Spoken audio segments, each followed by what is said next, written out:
Hi guys, ಎಲ್ಲರಿಗೂ ಕೂಡ welcome back ಅಂತಾನೆ ಹೇಳ್ಬೋದು. ನಮ್ಮ ಬಿಗ್ ಬಾಸ್ ಕನ್ನಡ ಸೀಸನ್ 12ರ ಇವತ್ತಿನ ಬುಧವಾರದ ಸಾಯಂಕಾಲದ ಒಂದು ವೋಟಿಂಗ್ ರಿಸಲ್ಟ್ ಅನ್ನ ಈ ಒಂದು ವಿಡಿಯೋದಲ್ಲಿ ನೋಡ್ತಾ ಹೋಗೋಣ. ಅದಕ್ಕೋಸ್ಕರ ನೀವೇನು ನಮ್ಮ ಚಾನಲ್ಗೆ ಸಬ್ಸ್ಕ್ರೈಬ್ ಮಾಡ್ಕೊಂಡಿಲ್ಲ ಅಂದ್ರೆ ಎಲ್ಲರೂ ಕೂಡ ದಯವಿಟ್ಟು ಚಾನಲ್ಗೆ ಸಬ್ಸ್ಕ್ರೈಬ್ ಮಾಡ್ಕೊಂಡು ಸಪೋರ್ಟ್ ಮಾಡೋದನ್ನ ಯಾವುದೇ ಕಾರಣಕ್ಕೂ ಮರೀಲಿಕ್ಕೆ ಹೋಗಬೇಡಿ. ಬನ್ನಿ ವಿಡಿಯೋನ ಶುರು ಮಾಡೋಣ.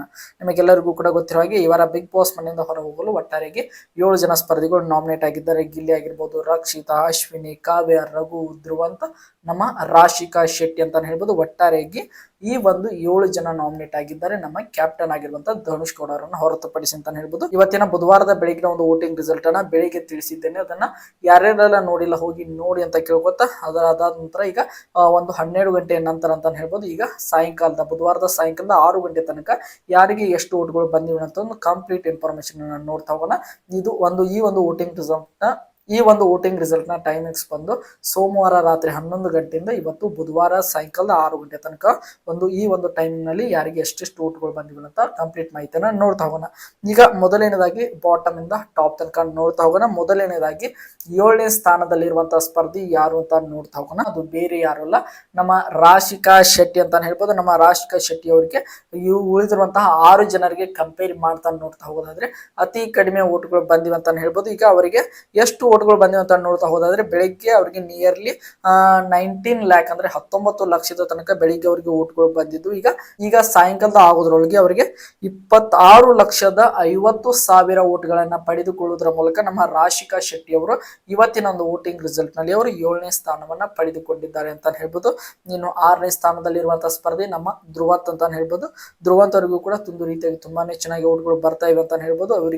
ಇವರಿಗೂ ಕೂಡ ಬೆಳಿಗ್ಗೆ ಒಂದು ಆಲ್ಮೋಸ್ಟ್ ಅಲ್ಲಿ ನೋಡ್ತಾ ಹೋದಾದ್ರೆ ಒಂದು 20 ಲ್ಯಾಕ್ ತನಕ ವೋಟ್ಗಳು ಬಂದಿದ್ದವು. ಈಗ ಸಾಯಂಕಾಲದ ಆಗೋದ್ರೊಳಗೆ 27,90,000 ವೋಟ್ಗಳನ್ನ ನಮ್ಮ ಧ್ರುವಂತ್ ಅವರು ಪಡೆದುಕೊಂಡಿದ್ದಾರೆ ಅಂತ ಹೇಳ್ಬೋದು. ಒಟ್ಟಿನಲ್ಲಿ ನಮ್ಮ ಧ್ರುವಂತ್ ಹಾಗೆ ರಾಶಿಕಾ ಅವ್ರ ನಡುವೆ ಏನು ದೊಡ್ಡ ಡಿಫ್ರೆನ್ಸ್ ಕೂಡ ಕಾಣ್ತಾ ಇಲ್ಲ. 1ರಿಂದ 1.5 ಲಕ್ಷದ ತನಕ ಡಿಫ್ರೆನ್ಸ್ ಇದೆ. ಈ ಒಂದು ಸ್ಥಾನಗಳು 7ನೇ ಮತ್ತು 6ನೇ ಸ್ಥಾನ ಯಾವಾಗ ಬೇಕಾದ್ರೂ ಕೂಡ ಎಕ್ಸ್ಚೇಂಜ್ ಆಗುವಂತ ಸಾಧ್ಯತೆ ಕಂಡು ಬರ್ತಾ ಇದೆ. ನೋಡೋಣ, ನಮ್ಮ ರಾಶಿಕಾ ಶೆಟ್ಟಿ ಅವರ ಫ್ಯಾನ್ಸ್ ಇನ್ನು ಸ್ವಲ್ಪ ವೋಟ್ ಮಾಡಿದ್ರೆ ಧ್ರುವಂತ್ ಅವ್ರನ್ನು ಕೂಡ ಮೀರಿಸಬಹುದು ಅಂತ ಹೇಳ್ಬೋದು. ನೋಡೋಣ ಏನಾಗ್ತದೆ ಅಂತ.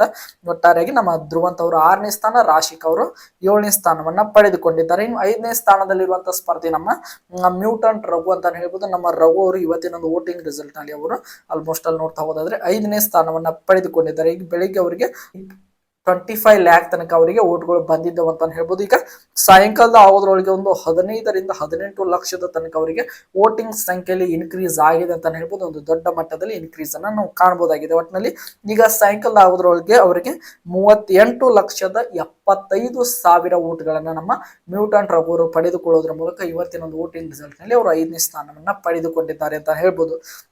ಇನ್ನು 4ನೇ ಸ್ಥಾನದಲ್ಲಿರುವಂತಹ ಸ್ಪರ್ಧೆ ನಮ್ಮ ಕಾವ್ಯ ಅಂತ ಹೇಳ್ಬೋದು.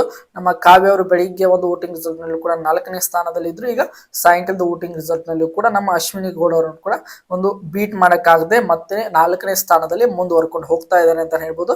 ಆಲ್ಮೋಸ್ಟ್ ಅಲ್ಲಿ ನೋಡ್ತಾ ಹೋದಾದ್ರೆ ಅವರಿಗೆ ಬೆಳಿಗ್ಗೆ 29 ಲ್ಯಾಕ್ ತನಕ ವೋಟ್ಗಳು ಬಂದಿದ್ದು ಅಂತ ಹೇಳ್ಬೋದು. ಈಗ ಸಾಯಂಕಾಲದ ಆಗೋದ್ರೊಳಗೆ ಒಂದು ರೀತಿಯಾಗಿ ತುಂಬಾನೇ ಚೆನ್ನಾಗಿ ವೋಟ್ಗಳು ಬಂದಿವೆ. ನಿಯರ್ಲಿ 20 ಲ್ಯಾಕ್ ತನಕ ಅವರಿಗೆ ವೋಟಿಂಗ್ ಸಂಖ್ಯೆಯಲ್ಲಿ ಇನ್ಕ್ರೀಸ್ ಆಗಿದೆ ಅಂತ ಹೇಳ್ಬೋದು. ಹಾಗಾದ್ರೆ ನಮ್ಮ ಕಾವ್ಯ ಅವರಿಗೆ ಈಗ ಸಾಯಂಕಾಲದ ಆಗೋದ್ರೊಳಗೆ 51,10,000 ವೋಟ್ಗಳನ್ನ ಪಡೆದುಕೊಳ್ಳೋದ್ರ ಮೂಲಕ 4ನೇ ಸ್ಥಾನದಲ್ಲಿ ಮುಂದುವರ್ಕೊಂಡು ಬರ್ತಾ ಇದ್ದಾನೆ ಅಂತ ಹೇಳ್ಬೋದು. ಇನ್ನು 3ನೇ ಸ್ಥಾನದಲ್ಲಿರುವಂತಹ ಸ್ಪರ್ಧಿ ಯಾರು ಅಂತ ನೋಡ್ತಾ ಹೋದಾದ್ರೆ 3ನೇ ಸ್ಥಾನ, 2ನೇ ಸ್ಥಾನ ಮತ್ತು 1ನೇ ಸ್ಥಾನದಲ್ಲಿರುವಂತಹ ಸ್ಪರ್ಧಿಗಳು ತುಂಬಾನೇ ಒಂದು ಟಫ್ ಕಾಂಪಿಟೇಷನ್ ನಡೀತಾ ಇದೆ ಅಂತ ಹೇಳ್ಬೋದು. ಆದ್ರೆ ಈಗ ನಮ್ಮ ಅಶ್ವಿನಿ ಗೌಡ ಅವರಿಗೆ ಬೆಳಿಗ್ಗೆ ಅವರಿಗೆ ಆಲ್ಮೋಸ್ಟ್ ಅಲ್ಲಿ ನೋಡ್ತಾ ಹೋದಾದ್ರೆ ಇವರಿಗೂ ಕೂಡ ನಿಯರ್ಲಿ 30 ಲ್ಯಾಕ್ ತನಕ ವೋಟ್ಗಳು ಬಂದಿತ್ತು ಅಂತ ಹೇಳ್ಬೋದು. ಅಂದ್ರೆ 30 ಲಕ್ಷದ ತನಕ ಅವರಿಗೆ ವೋಟ್ಗಳು ಬೆಳಿಗ್ಗೆ ಬಂದಿದ್ದವು. ಈಗ ಸಾಯಂಕಾಲದ ಆಗೋದ್ರೊಳಗೆ 52,60,000 ವೋಟ್ಗಳನ್ನ ನಮ್ಮ ಅಶ್ವಿನಿ ಗೌಡ ಅವರು ಪಡೆದುಕೊಂಡಿದ್ದಾರೆ. ಒಟ್ಟಿನಲ್ಲಿ 3ನೇ ಸ್ಥಾನ ಮತ್ತು 4ನೇ ಸ್ಥಾನದ ನಡುವೆ ಒಂದು ರೀತಿಯಾಗಿ ತುಂಬಾನೇ ಟಫ್ ಕಾಂಪಿಟೇಷನ್ ಈಗ ಸದ್ಯ ನಡೀತಾ ಇದೆ ಅಂತ ಹೇಳ್ಬೋದು ವೋಟಿಂಗ್ ರಿಸಲ್ಟ್ ನಲ್ಲಿ. ಇನ್ನು 2ನೇ ಸ್ಥಾನದ ವಿಚಾರಕ್ಕೆ ಬರೋಣ. 2ನೇ ಸ್ಥಾನದಲ್ಲಿರುವಂತಹ ಸ್ಪರ್ಧಿ ಅದು ಬೇರೆ ಯಾರು ಅಲ್ಲ, ನಮ್ಮ ರಕ್ಷಿತಾ ಶೆಟ್ಟಿ ಅಂತಾನೆ ಹೇಳ್ಬೋದು. ನಮ್ಮ ರಕ್ಷಿತಾ ಶೆಟ್ಟಿ ಅವರಿಗೂ ಕೂಡ ತುಂಬಾನೇ ಚೆನ್ನಾಗಿ ವೋಟ್ಗಳು ಬರ್ತಾ ಇವೆ ಅಂತ ಹೇಳ್ಬೋದು. ಬೆಳಿಗ್ಗೆ ಅವರಿಗೆ ಆಲ್ಮೋಸ್ಟ್ 40 ಲಕ್ಷದ ತನಕ ವೋಟ್ಗಳು ಬಂದಿದ್ದವು ಅಂತ ಹೇಳ್ಬೋದು. ಈಗ ಸಾಯಂಕಾಲದ ಆಗೋದ್ರೊಳಗೆ ಆಲ್ಮೋಸ್ಟ್ ಅವರಿಗೆ ನೋಡ್ತಾ ಹೋಗೋದಾದ್ರೆ ಒಂದು 28 ಲಕ್ಷದ ತನಕ ವೋಟಿಂಗ್ ಸಂಖ್ಯೆಯಲ್ಲಿ ಇನ್ಕ್ರೀಸ್ ಆಗಿದೆ ಅಂತ ಹೇಳ್ಬೋದು. ಒಂದು ದೊಡ್ಡ ಮಟ್ಟದಲ್ಲಿ ಒಂದು ಇನ್ಕ್ರೀಸ್ ಅನ್ನು ಕೂಡ ನಾವು ನೋಡ್ತಾ ಹೋಗ್ಬೋದು.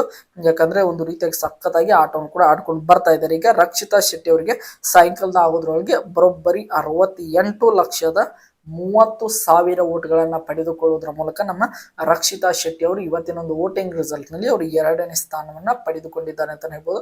ಒಂದು ರೀತಿಯಾಗಿ ನೀವು ನೋಡ್ತಾ ಇರಬಹುದು 2ನೇ ಸ್ಥಾನಕ್ಕೂ ಮತ್ತು 3ನೇ ಸ್ಥಾನಕ್ಕೂ ಕೂಡ ದೊಡ್ಡ ಡಿಫ್ರೆನ್ಸ್ ಅನ್ನು ಕೂಡ ನಾವು ಕಾಣಬಹುದಾಗಿದೆ. ಯಾಕಂದ್ರೆ ನಮ್ಮ ಅಶ್ವಿನಿ ಗೌಡ ಮತ್ತೆ ನಮ್ಮ ಕಾವ್ಯ ಅವರಿಗೆ ಟಫ್ ಕಾಂಪಿಟೇಷನ್ ಇರೋದ್ರಿಂದ ಅವರಿಬ್ಬರಿಗೆ ಮತ್ತೆ 2ನೇ ಸ್ಥಾನಕ್ಕೂ ನಿಯರ್ಲಿ 18 ರಿಂದ 20 ಲಕ್ಷ ಒಂದು ಡಿಫ್ರೆನ್ಸ್ ಇರೋದ್ರಿಂದ ಒಂದು ರೀತಿಯಾಗಿ ಇವರಿಬ್ಬರು ಕೂಡ ನಮ್ಮ ರಕ್ಷಿತಾ ಶೆಟ್ಟಿ ಅವರನ್ನ ಬೀಟ್ ಮಾಡೋಕೆ ಒಂದು ರೀತಿಯಾಗಿ ಇಂಪಾಸಿಬಲ್ ತರಾನೇ ಕಾಣಿಸ್ತಾ ಇದೆ. ವೇಟ್ ಮಾಡಿ ನೋಡೋಣ, ಏನ್ ಬೇಕಾದ್ರೂ ಆಗ್ಬೋದು.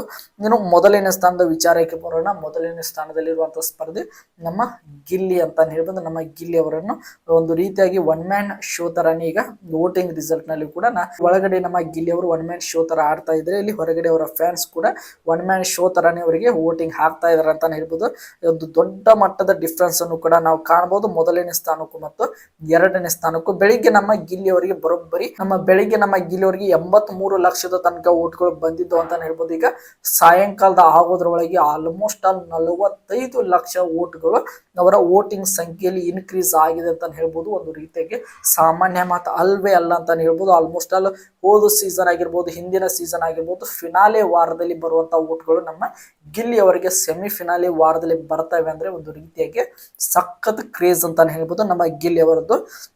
ಈಗ ಅವರಿಗೆ ಈಗ ಸಾಯಂಕಾಲದ ಆಗೋದ್ರಾಗೆ ಎಷ್ಟು ಓಟ್ಗಳು ಬಂದಿವೆ ಅಂತ ನೋಡ್ತಾ ಹೋಗೋದಾದ್ರೆ ಬರೋಬ್ಬರಿ 1,25,85,000 ಓಟ್ಗಳನ್ನ ನಮ್ಮ ಗಿಲ್ಲಿ ಅವರು ಇವತ್ತಿನ ಒಂದು ವೋಟಿಂಗ್ ರಿಸಲ್ಟ್ ನಲ್ಲಿ ಪಡೆದುಕೊಳ್ಳುವುದರ ಮೂಲಕ ಟಾಪ್ 1 ನಲ್ಲಿ ಇರುವಂತಹ ಸ್ಪರ್ಧೆ ಅಂದ್ರೆ ನಮ್ಮ ಗಿಲ್ಲಿ ಅಂತಾನೆ ಹೇಳ್ಬೋದು. ಒಂದು ಸಖತ್ ಆಗಿರುವಂತ ಒಂದು ವೋಟಿಂಗ್ ಗಳು ಅವರಿಗೆ ಬರ್ತವೆ ಅಂತ ಹೇಳ್ಬೋದು. ಮೊದಲನೇದಾಗಿ ಈ ಒಂದು ಸೀಸನ್ ಅಲ್ಲಿ ಈ ಸೆಮಿಫಿನಾಲೆ ವಾರದಲ್ಲಿ 1 ಕೋಟಿಗೂ ಅಧಿಕ ಓಟ್ಗಳನ್ನ ಪಡೆದುಕೊಂಡಿರುವಂತಹ ಏಕೈಕ ಸ್ಪರ್ಧೆ ಅಂದ್ರೆ ನಮ್ಮ ಗಿಲ್ಲಿ ಅಂತಾನೆ ಹೇಳ್ಬೋದು. ನಾಳೆ ಆಲ್ಮೋಸ್ಟ್ ನಮ್ಮ ರಕ್ಷಿತಾ ಶೆಟ್ಟಿ ಅವರಿಗೆ 1 ಕೋಟಿ ರೀಚ್ ಆಗುವಂತ ಸಾಧ್ಯತೆ ಇದೆ. ಇವರು 1 ಕೋಟಿ ರೀಚ್ ಆಗೋದ್ರೊಳಗೆ ನಮ್ಮ ಗಿಲ್ಲಿ ಅವರು 2 ಕೋಟಿ ರೀಚ್ ಕೂಡ ಆಗುವಂತ ಸಾಧ್ಯತೆ ಇದೆ. ವೇಟ್ ಮಾಡಿ ನೋಡೋಣ ಏನಾಗ್ತದೆ ಅಂತ. ಒಟ್ಟಿನಲ್ಲಿ ನಮ್ಮ ರಕ್ಷಿತಾ ಶೆಟ್ಟಿ ಆಗಿರ್ಬೋದು, ನಮ್ಮ ಗಿಲ್ಲಿ ಅವರು ಟಾಪ್ 2 ಪೊಸಿಷನ್ಗೆ ನಿಖರವಾಗಿ ಇದ್ದಾರೆ ಅಂತ ಹೇಳ್ಬೋದು ಒಂದು ವೋಟಿಂಗ್ ರಿಸಲ್ಟ್ ನ ಪ್ರಕಾರ. ಇನ್ನು 3ನೇ ಸ್ಥಾನಕ್ಕೂ ಮತ್ತು 4ನೇ ಸ್ಥಾನದ ಅಶ್ವಿನಿ ಮತ್ತು ನಮ್ಮ ಕಾವ್ಯ ನಡುವೆ ಒಂದು ದೊಡ್ಡ ಪೈಪೋಟಿಯೇ ನಡೀತಾ ಇದೆ ಅಂತ ಹೇಳ್ಬೋದು. ಇನ್ನು ಉಳಿದಿರುವಂತೆ ನಮ್ಮ ಧ್ರುವಂತ್ ಹಾಗೆ ರಾಶಿಕಾ ಶೆಟ್ಟಿ ಅವರು ಒಂದು ರೀತಿಯಾಗಿ ಈ ವಾರ ಬಿಗ್ ಬಾಸ್ ಮನೆಯಿಂದ ಹೊರ ಹೋಗಲು ಅತಿ ಹೆಚ್ಚು ಡೇಂಜರ್ ಝೋನ್ ಅಲ್ಲಿ ಇರುವಂತಹ 2 ಜನ ಸ್ಪರ್ಧಿಗಳು ಅಂತ ಹೇಳ್ಬೋದು. ಒಟ್ಟಾರೆಯಾಗಿ ಈ ಒಂದು 7 ಜನ ಇರುವಂತಹ ಸ್ಪರ್ಧಿಗಳ ಪೈಕಿ ಈ ವಾರ ಒಂದು ಎಲಿಮಿನೇಷನ್ ಇರುತ್ತದೆ ಅನ್ನುವಂತ ಮಾಹಿತಿ ಬರ್ತಾ ಇದೆ. ನೋಡೋಣ ಏನಾಗ್ತದೆ ಅಂತ. ಒಟ್ಟಿನಲ್ಲಿ ಈ ವಾರದಲ್ಲಿ ಎಲಿಮಿನೇಷನ್ ನಡೆದ್ರೆ ನಿಮ್ಮ ಪ್ರಕಾರ ಈ ಒಂದು 7 ಜನ ನಾಮಿನೇಟ್ ಆಗಿರುವಂತಹ ಸ್ಪರ್ಧಿಗಳ ಪೈಕಿ ಯಾರು ಈ ವಾರ ಬಿಗ್ ಬಾಸ್ ಮನೆಯಿಂದ ಔಟ್ ಆಗ್ಬೋದು ಎಂಬುದನ್ನ ನೀವು ಕಮೆಂಟ್ ಬಾಕ್ಸ್ ಅಲ್ಲಿ ಕಮೆಂಟ್ ಮಾಡಿ ಅಂತ ಹೇಳ್ತಾ, ಇದೇ ರೀತಿಯಾಗಿ ನಮ್ಮ ಬಿಗ್ ಬಾಸ್ ಕನ್ನಡ ಸೀಸನ್ 12 ಪ್ರತಿಯೊಂದು ಅಪ್ಡೇಟ್ ಗಳನ್ನ ಪಡೆಯಲು ನಮ್ಮ ಚಾನಲ್ಗೆ ಸಬ್ಸ್ಕ್ರೈಬ್ ಮಾಡಿಕೊಂಡು ಸಪೋರ್ಟ್ ಮಾಡಿ. ಮತ್ತೆ ಮುಂದಿನ ವಿಡಿಯೋದಲ್ಲಿ ಸಿಗೋಣ. ಎಲ್ಲರಿಗೂ ಕೂಡ ಧನ್ಯವಾದಗಳು. ಹೀಗೆ ಸಪೋರ್ಟ್ ಮಾಡ್ತಾ ಇರಿ.